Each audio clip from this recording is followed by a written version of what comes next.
Tere, mina olen Kaja Koller, olen sertifitseeritud hüpnoositerapeut. Mind huvitab iseenesest absoluutselt kõik esoteeriline. Olen uurinud natukene ka reikit ja üldiselt, kuidas universumi seadused kõik töötavad. Eelmises videos rääkisin seda, kuidas oma mõtlemist muutes on võimalik muuta kogu oma elu. Täna ma tahaksin rääkida seda nagu esoteerilisemast vaatenurgast ja sellest tegelikkuses, kuidas meie mõtlemine, meie tunded, meie emotsioonid tegelikkuses loovad hinna, mille pealt hakkab universum meile siis saatma kõike seda, mida me küsime.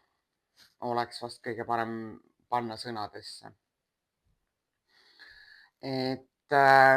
Ma tean, et nii mõnigi ütleb, et ma räägin pulli-kakat, aga nii see paraku on, ja see on täiesti tõestatud, et iga elav organism omab suurt energiaringi iseenda ümber. Praegu ma tahaks nii kiiresti rääkida, et mul lähevad sõnad lauska sassi.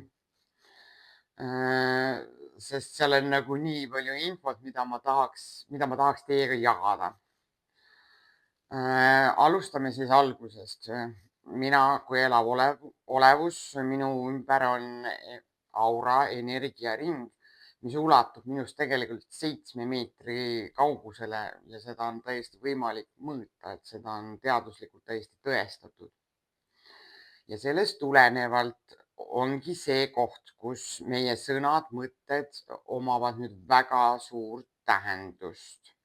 Kui me räägime manifesteerimisest, mis ongi see, et ma tahan, siis manifestatsiooni sõnastamine on juba ülioluline.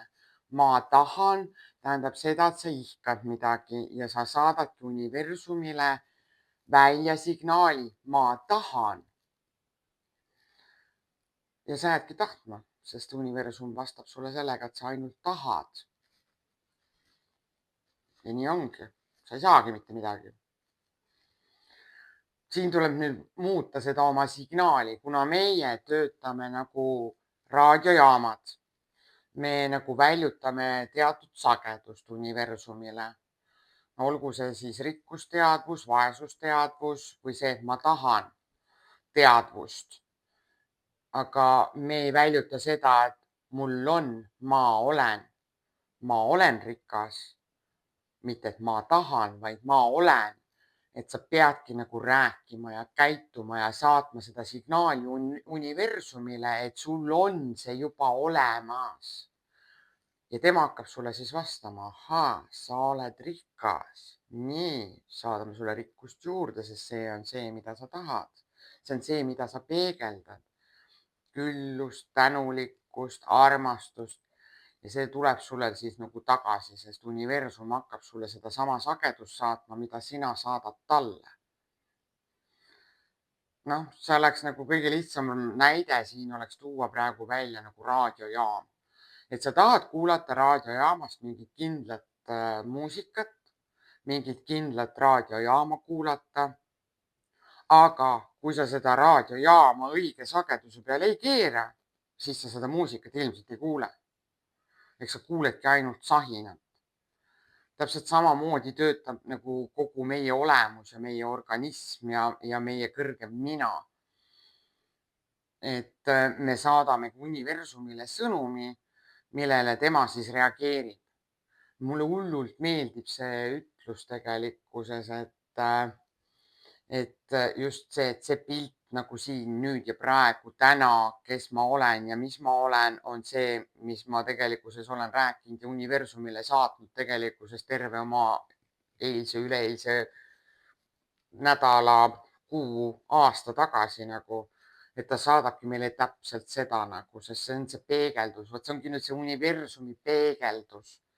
Et kui mina muudkui saadan seda peegelpilti, et mul ei ole seda võimalik endale lubada ja ma olen vaesuses, siis ta saadabki, ahah, sulle saadad seda vaesusteadvust. selge, anname sulle seda juurde, sest sa nagu nii hullult peegeldad seda kogu aeg mulle nagu. Ja ta peegeldab mulle seda kõike tagasi ja ma ei hakkagi mitte kunagi mitte midagi saama. Ja kui ma manifesteerin ja ütlen, et ma tahan olla rikas, siis ma võingi jääda nagu seda unistust siin unistama, ette kujutada endale suuri rahamägesid ja kullajõgesid, aga need jäävadki ainult unistusteks, sellepärast et seal ei ole seda power'it taga, seal ei ole seda tunnet taga, seal ei ole seda nagu õiget reastust universumiga, sest me saadame talle just välja seda, et me igatseme midagi. Jah, me saame ka ainult rohkem seda igatsust juurde ja juurde ja juurde. Me järjest rohkem saame asju, mida me peame ainult igatsema ja mitte kunagi me neid ei saa. Sest me ei saada universumile seda sõnumit, et see on olemas meil juba, et ta saaks hakata meile seda juurde tootma, juurde andma. Seal on väga palju praktikaid tegelikkuses, millega nagu seda reastumist teha.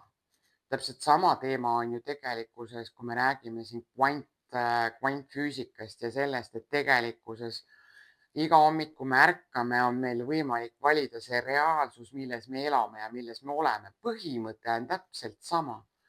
Me peame reastuma sellesse rikkuse ja külluse energiasse. Me peame tegema hommikul valiku, kui me ärkame. Et kes ma siis olen, kas see olen mina, rikas mina või olen see vaene mina või olen see mina, igapäeva mina, kes ainult viriseb, pingub ja ainult unistab millestki, aga mitte ühte sammu selles suunas ei võta, et minu unistused teoks saaksid. Ma ei tee seda valikut, et mina olengi see, kes on rikas ja kellel on kõik kättesaadav. Et see on nagu niisugune jumala huvitav koht tegelikkuses. Noh, nüüd olengi ma siin päris mitu paralleeli toonud nagu selle koha pealt nagu tegelikkuses, et see ongi kõik, see on üksus, see on tervik. Et kui me räägime siin erinevatest aspektidest, ma võin siia lisada praegusel hetkel, kui ütleme tarokaardid või kõik need muud inglikaardid ja kõik need kaardid, mis tegelikkuses on poes müügil, eks ole, on ju. Ja nagu väga paljud kasutavad seda pigem nagu mingi a la stiilis nagu eneselõbustamise eesmärgil, siis tegelikkuses on nemad täpselt samamoodi. Nad on läbi põimunud sinu energiaga ja tegelikult nad annavad sulle seda niinimetatud peegeldust nagu, et mida sa peaksid oma elus muutma või millele sa peaksid pöörama tähelepanu, et saada saavutada see, mida sa tegelikkuses tahad. Et nii on nagu, et sa peadki muutma, sa pead nagu tulema sellesse õigesse energiasse, sest tegelikkuses on väga lihtne. Ja me muidugi, sealt tuleb muidugi see teine aspekt meisse, eks ole, on ju, et see kõik see transformatsioon ja see muutumine on nii raske ja sa pead tundma mingisuguseid ekstravagantseid asju või olema mingi väga eriline. Selle peale ma ütlen, meile tegelikult olemegi kõik väga erinevad ja väga erilised. Ja selles suhtes ongi see, et tegelikkuses kõik see ongi väga lihtne, see kõik algab sinu enda sisemisest otsusest, sa pead võtma vastu otsuse. Siit maalt ma rohkem ei ole nõus kaasa minema selle negatiivse energiaga, et ma ainult vingun ja virisen, vaid et ma olen selles kõrgemas levelis, ma olen selles kõrgemas tasandis, ma olen see rikas mina, ma ei virise, ma ei vingu, ma olengi selles külluse energias, ma käitun nagu ma oleks rikas, mis siis, et tegelikkuses mu panganumber on seal 4 nulli, eks ole, on ju, 3 nulli hetkel, sest seda 2 nulli ei panda ette, vaid pannakse ainult taha. Et see nagu ja mulle meeldib ka see väljend nagu, et sina oled sina, see ei ole sinu panganumber sinu kontol, see ei ole sinu riide suurus, see ei ole sinu kehakaal. Sina oled sina, see on nagu täiesti teine teema, see on nüüd see kõrgema mina jutt ehk siis minu hing, minu hingetee. Ja põhimõtteliselt sealt tulebki see, et kõik peab olema kooskõlas minu südamega ja minu südame häälega ja minu südame teega.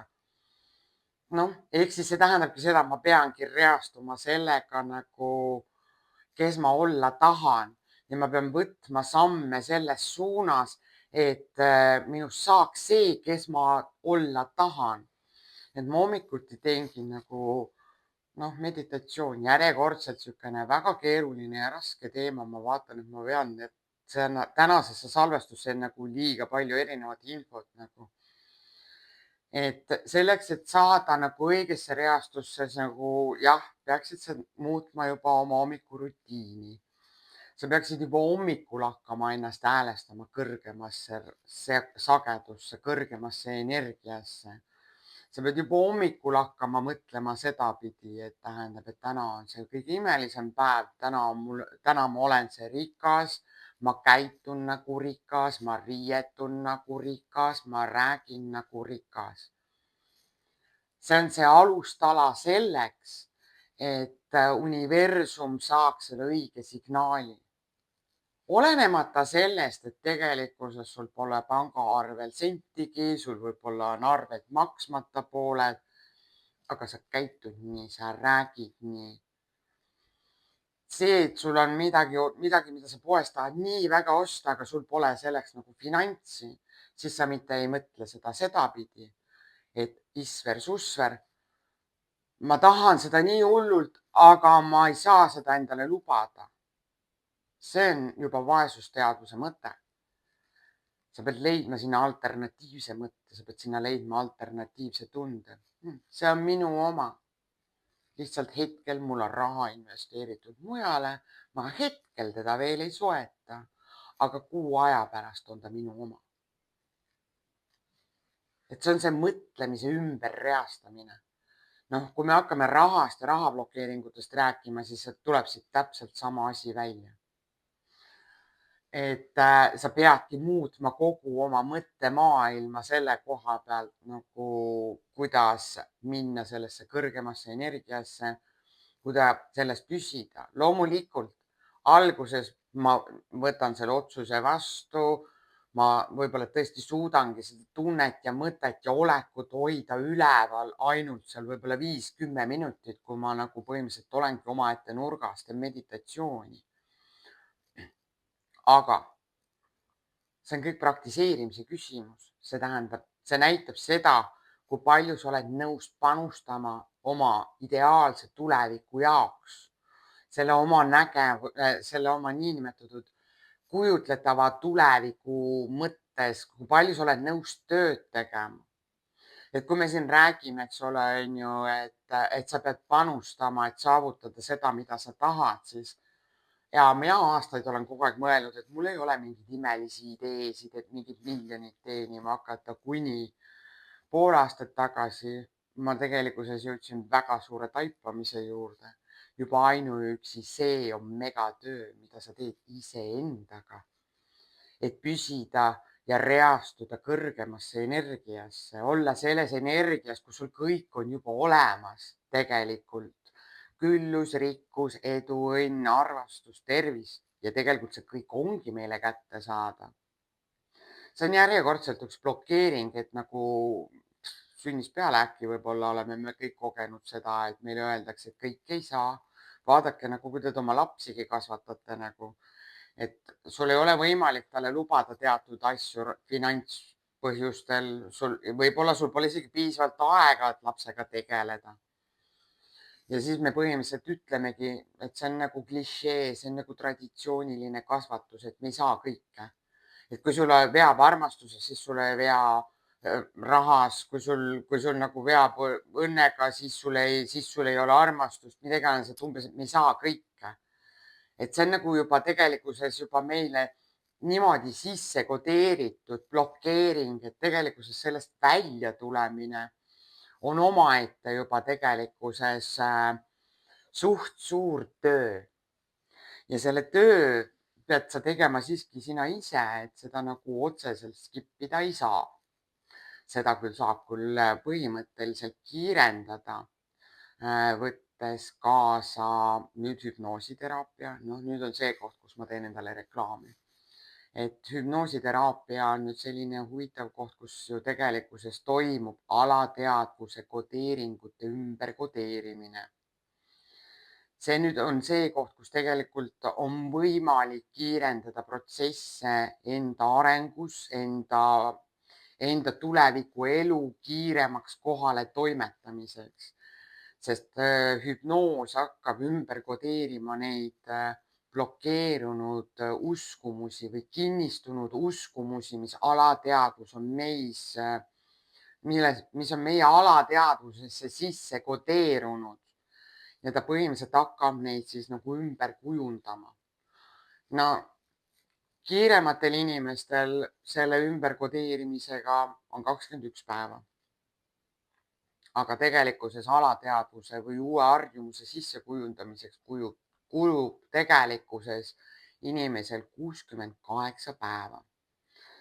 Et see on nüüd see aeg, kui see sinu uus harjumus on niivõrd sinusse kodeerunud, et sa teed seda automaatselt, ilma et sa peaksid seda endale kogu aeg meelde tuletama või mõtlema.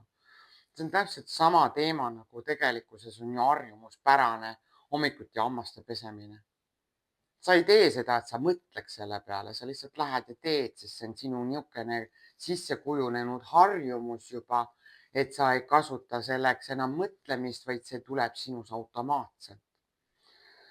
Sellepärast nagu põhimõtteliselt jah, 21–30 päeva uue harjumuse sisse kujundamiseks, aga ta ei ole veel sinu jaoks nii sisse harjunud, et sa teeksid seda automaatselt. Selleks ikkagi kulub pikem aeg, et me räägime siin ikkagi 3 kuust. Et 3 kuuga juba hakkab kergelt uus harjumus sisse kujunema täpselt nii, et see hakkab automaatseks muutuma sinu elus. Et see on nüüd see koht, kus on võimalik kiirendada protsesse. No loomulikult kiirendab protsesse muidugi ka see, kui sa saad pihta, kus kohas see blokeering asub, mis on see, mis tegelikkuses lõpuni sind takistab uue uskumuse nagu vastuvõtmine või vana uskumuse purustamine. Need on taipamised. Need taipamised järjekordselt ma teen reklaami siin iseendale kiire transformatsiooniteraapia abil. On võimalik minna täpsesse aega, kohta ja sündmusesse, mis on nagu algallikas sellele sinu kindlale blokeeringule ja seal see siis nagu ümber nagu kujundada, sest tihtipeale need blokeeringud ja siuksed uskumused kujunevad välja meil ennem 7. eluaastat, kui meie loogikad veel lõpuni ju tegelikkuses ei tööta. Ja kõik need sündmused, no seda ma olen nagu eelnevalt öelnud, et tegelikkuses need sündmused ise, mis juhtusid, tegelikult ei ole head ega halvad ega ei oma mingit tähendust lõpuni, vaid on need tähendused, mis me panime. Ja see taipamise ja selle koha peale tagasiminek ja selle nagu niinimetatud sinu tähenduse ümberkujundamine nüüd täiskasvanu eas muudabki tegelikkuses juba kogu seda olemust selles mõttes ja see blokeering tegelikkuses reaalsuses kaob nagu peaaegu ise ära. Et see oleks niisugune tänase päeva niisugune huvitav teema, et kuidas reastada, mida sa pead oma elus muutma, et sa jõuaksid sellesse kohta või saaksid selleks, kes sa olla tahad. Milliseid samme sa pead tegema, millest sa pead loobuma ja mida sa pead endas juurutama. Et tänan teid kõiki tähelepanu eest ja kohtume järgmises videos, millest teema tuleb. Hetkel jään võlgu vastuse, aga kindlasti midagi põnevat ma järjekordselt teemaks võtan. Keda huvitas teema, minu kontaktid on all video kirjelduses. Saate ühendust võtta, keda hakkas huvitama seansi aeg, samamoodi samas aadressis on võimalik minuga kontakt saavutada. Tänan teid tähelepanu eest, tänan kuulamast, vaatamast, kommenteerimast, laikimast, subscribe imast ja toredate mõtlemisteni ja taipamisteni. Tšau!